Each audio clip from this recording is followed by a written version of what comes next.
My name is Mohammed Abdul Hamid.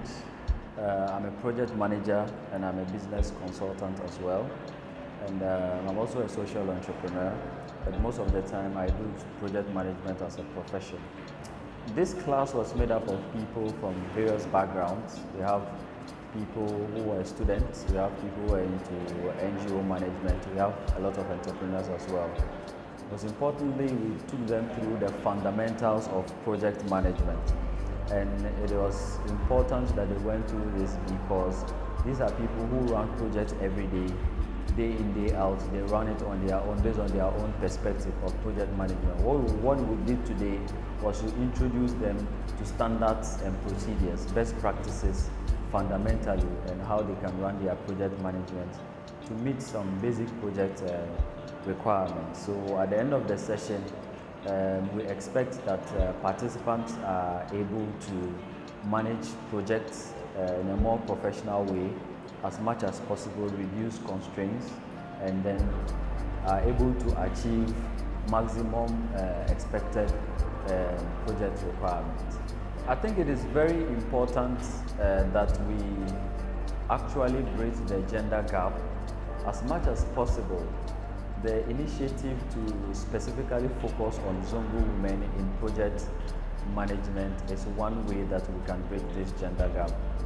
The profession is very opportune. It's quite young, and so therefore it is important we have a lot of women in it. However, as far as all this while that I've been in the profession, I think the project managers who are ladies that I've interacted with have expressed utmost professionalism in their work.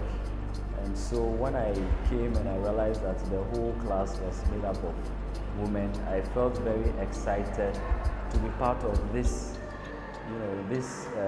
to be part of a generation where these Zongo women are going to conduct project management on a very professional level. I'm actually glad I'm part of this because one way or the other, I have tested and I've seen how women do well as project managers and how they do their work professionally.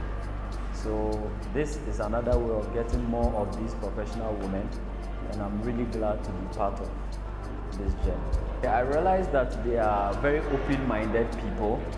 They like to experiment, they want to know new things, they like to learn something new by the day.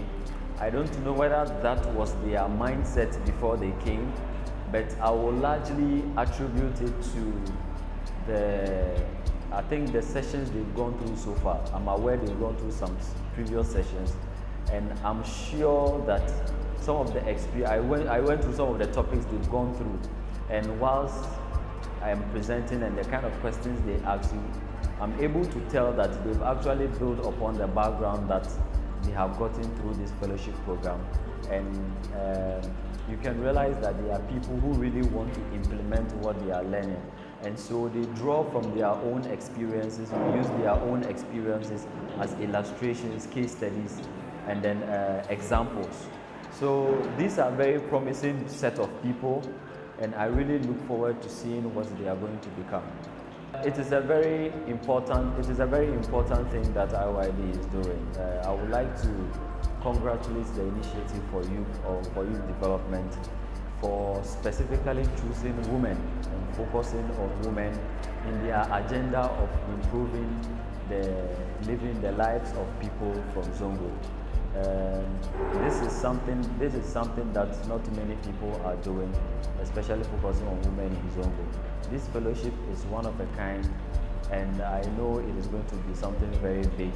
In the next few years, we are going to get a lot of people whose lives have changed and has had a trickle-down effect in the Zongo communities. As I said, you educate a woman, you educate a whole nation.